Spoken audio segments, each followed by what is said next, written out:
Okay, so about a year ago, I made a video called Why Everyone Hated CW Flash's Iris West. And obviously, the title was a little bit clickbait. Obviously, not every single person in the entirety of the world hates CW Flash's Iris West. Now, are there endearing things about that version of Iris West? I would say so. I think there are things that I really enjoy about that character. But I would like to pinpoint exactly when everyone started hating that version of Iris West and talk about some of the reasons why and honestly just diving into it once again, because I just feel like it's a topic that needs to be talked about and a topic that I like bringing up because I love CW Flash. I love the show, and even though it had its very, very, very low points, it still was something I grew up with and still something that I will make videos on for a very long time. Now, there is a world where we may get another version of this Flash, right? We may get another version of this whole series with Barry, Iris West, whatever you want to say. And there may be, just may be, something down the line. We don't know. I'm not sure. I'm sure nobody else really knows. Same thing with the idea of maybe Grant Gustin won't be the Flash, or the Flash that we look at as like the legitimate Barry Allen in the near future.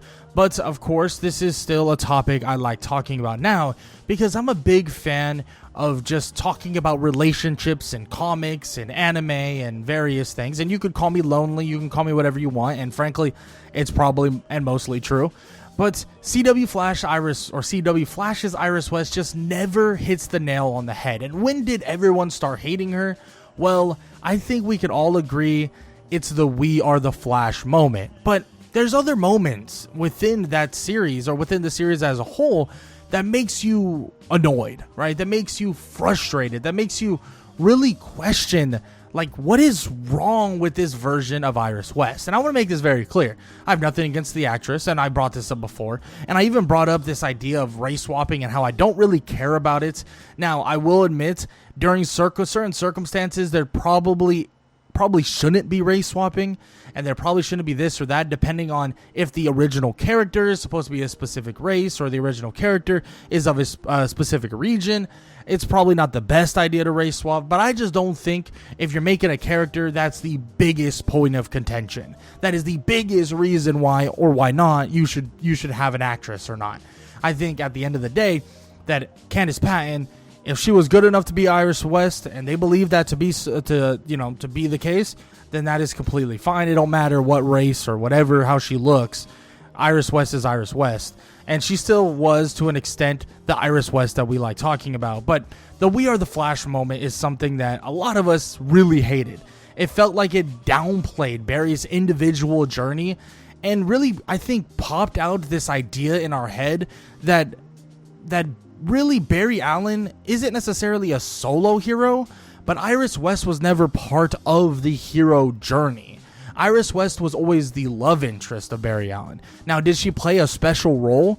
Because guess what? She was a part of the life of Barry Allen and not the Flash, at least to an extent. Of course. I thought, and I truly believe, that having that second hand next to you, having that Lois Lane-like figure is always good for a kind of a hero type of person. Always good for the Flash, always good for Superman. I truly believe that having your Lois Lanes is just as important as having your Superman. But it doesn't mean that they are Superman, right? It doesn't mean that they are the hero together. Does the relationship and does the woman keep him or the hero grounded on a lot of occasions? Of course, because it reminds them of who they are, where they came from, and honestly reminds them of, the human version of themselves, right? Your Clark Kents and your Barry Allens. And the reason why this is so important is because being a superhero, I mean, we have seen how many faults, we have seen how many issues, we have seen how many things can go wrong, and how your powers, how your undisputed insane amount of powers can really affect you. So the fact is, Iris West should have never necessarily been a part of this Team Flash, and We Are the Flash from Season 4 is definitely something that a lot of us really were irritated about. This idea that they were equally responsible for the success of, well, the Flash himself, but it doesn't downplay what Iris West could have been. Iris West could have still been that lightning rod, right, that we talk about. We have seen mentioned on multiple occasions. That's what she was supposed to do. Be that lightning rod. Be that person that Barry can come home to and feel like Barry Allen. Feel safe. Feel happy. Feel okay with being away from the world of taking down criminals, dealing with rogues and stuff like that. But in this version, we see her take over Star Labs, take over the role of the team leader, and Iris began acting as this team leader despite having no science background, no technological background. And I think we can all agree that when Ralph Dibny, when he brought that up to Iris, when he was like, how do you know? How do you understand what I'm going through? And she says, well, it's because I'm the leader of this team. And he's like, yeah, you're the leader of this team, but you sit behind a desk, safe and sound, while we're out there risking our lives day in and day out. And that right there is the issue with having a leader in this kind of situation. A leader like Iris West, who isn't superpowered, isn't somebody that is going out there risking her life all the time, isn't somebody who should really be intertwined in the world of the Flash that much. Even someone like Joe would have been at least made a little bit more sense because he was a really, really well-rounded cop and, you know, he had a lot of experience in this line of work. And putting Iris in that same scenario just didn't really make that much sense. So yes, if we're talking about when everyone started hating her, it wasn't season 3. I think a lot of us will look back and be like, oh, I wish Savatar killed her, right? Got rid of her. And me too, right? I've said that before. But I think season 3 Iris West was actually pretty good. I had no real issues with that version of Iris West. I had a pretty good outlook on her from 1 to 3. I thought she was pretty decent. Honestly, the moment when the music kicks in and the, I don't remember the artist's name, but she begins singing and we watch Iris basically tell Barry, like, I'll marry you, right? And gives the whole kind of oath of marriage. That moment made me emotional. I was like, wow, that hit different. Like, that hit me in the heart. Yes, I believe that Caitlin, Patty, maybe even Linda Park, these people were better suited for Barry. But at the same time, that moment itself made me think, you know what? That right there, that's amazing.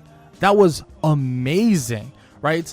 You can feel the emotion, and even to an extent, I wasn't even mad that she was still alive. I thought, yeah, that kind of sucks, and maybe in the moment, I was like, you know, I don't know how to feel about it. But overall, I didn't have a problem with it. I only really had a problem until once we got into like later seasons, which that's when it's a little skewered, right? That's more because I just disliked the character at that point. So her surviving, honestly, I wasn't too big on it, but I also didn't hate it completely. What really mattered, though, is when she started pushing out these other characters. And honestly, this could have been a CW thing. This could have been something else. Maybe they believed that she deserved more screen time. Maybe the character of Iris West deserved more screen time. And I'm going to put my hand up. I think she did. But I think the way they did it just made no sense, right? I don't think it would have been bad to put her on a back burner and been like, you know what, not as much time with Iris. But we could have had 3 to 4 episodes, maybe a little bit less than that, depends, where we have like full-on couple-like things going on with Barry and Iris, and that would have been fine. That would have been plenty. We could have gone like kind of like up front, a lot of Iris West, and then kind of pulled back on it where she's really only seen maybe once in an episode every so often, or a couple times every so often, where we don't need to see her all the time because she's the love interest, right? She wasn't this pivotal role person in fighting crime, but we could see her every so often. I think that's completely fine. I think separating the kind of work life of Barry Allen and also the hero life of Barry Allen was a big thing. And I think it's the same thing for Iris West, separating the Flash and Iris connection with the Barry Allen and Iris connection. I think those are things that should have happened, could have happened, and really at the end of the day, definitely should have happened. And it really felt like Iris West's screen time kind of just grew at the expense of some of these other characters like Caitlin, like Cisco, like Joe. And these were really heavily fan favorites. I probably speak for a lot of us when I say that Cisco was pretty up there in terms of best characters. And Caitlin Snow, I thought she was amazing until later on, where I feel like they kind of messed up her character a little bit with kind of, you know, the whole like third personality thing. That was a little weird, but at the same time still, I felt like them taking a backseat the way they did, at least a little bit, you know, where they had to, because kind of placing Iris West as like the head of the team just made things really awkward. Now, I want to briefly talk about the Savatar plot. I mean, the whole plot revolved around her being, well, ended, like in the future, and all the stakes and all that, emotional. I really thought that this was amazing. Like, this plot line was pretty damn good. And it was like this major focus on Iris. And this is how you do it, by the way. This is how you do it. At the end of the day, you don't need to have every single woman to be massively empowered in a superhero fashion. And maybe that's controversial. Maybe you're typing right now saying, I can't believe you're mad that we're empowering women. Because I'm not. That's not the case at all. I just truly believe that there's certain aspects of certain characters that should shine brighter than others. Iris West is the character for Barry Allen, is the actual wife, love interest, and all these for Barry Allen. She doesn't need to be this head honcho of the team. She doesn't need to be this head of all these superheroes that are fully capable themselves to make an impact, to show off what she is as a character. These scenes with Barry and Iris on dates, together at home, all of these other things as well, could have sufficed, could have been even greater, could have even added more time to those and avoided the time being used in the plot of like her being the team leader. I mean, at the end of the day, it felt like it was unrealistic to what we've seen, what we've seen in the comics, what we've seen from Barry Allen, what we've seen from The Flash and stuff like that. And don't even get me started on this idea of just use of excessive emotion involving CW and their characters, especially their relationships. This is something that I've talked about quite a bit, but it's something that needs to be brought up. There's times where Iris and Barry get into fights, get into arguments, that you look at it and you're like, this was the dumbest written argument I've ever seen, I've ever heard. Because guess what? Just because Barry goes away, sacrifices himself so that the Speed Force doesn't basically take over the entire Earth, doesn't mean Iris should just go out of her way to be like, you left me, Barry, you left me. That's dumb. Guys, that's really, really dumb. It was dumb when it happened. It's dumb now. It could have been handled in a different way. Obviously, and I won't bring this up, even in the defense of Iris West, yes, does she have kind of a standing on the idea of that she's upset that he was gone? Of course, because you're allowed to be upset, even though you know that it needed to happen, it needed to go this way. You're allowed to be upset, just like everything else that happens in life, right? Let's say you want to go to a specific college. Let's say you want to go to somewhere on a break, and you qualified for it, and you got it, and you were like, yes, I can go. But then you're told, hey, you can't go because we don't have the money. You can't go because of this, and that. Something that's unavoidable. Yes, you may understand, but you're allowed to be upset, and that's okay. You're allowed to be like, damn, I'm mad about it, but I get why I can't. This same thing should be implied with Iris West. That's, yes, she can be upset, but she can obviously understand, or needs to understand, that he had to do that for the greater good. It felt like when she was complaining and saying all this stuff, it felt like, what? Like, what are you talking about? Like, are you good? Like, are you all right? Like, it's fine that you're upset, but you're making it seem like he even had a choice in the first place. And this was my issue with the whole idea of making these emotional / kind of controversial or like clashing moments between couples and between Barry and Iris or anybody else, and in making it very unnecessary.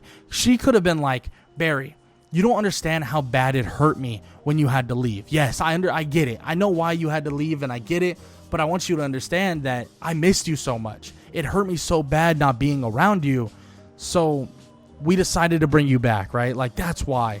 not making it feel or seem like it's his fault for leaving in the first place. It didn't really make sense, right? It didn't make sense at all. There's definitely a way to write it and a way to approach it that just made a lot more sense, and making Iris seem whiny or needy or in a weird spot, it just made a lot of people, including me, and I'm gonna say everyone, but obviously that is a little clickbait, I know, but this is what made Iris West be hated so much in CW's The Flash. Now, there probably is some people that hate her for other reasons that, to be honest, I do not condone, which that's definitely the case. Some people are weird like that. Stay away from that.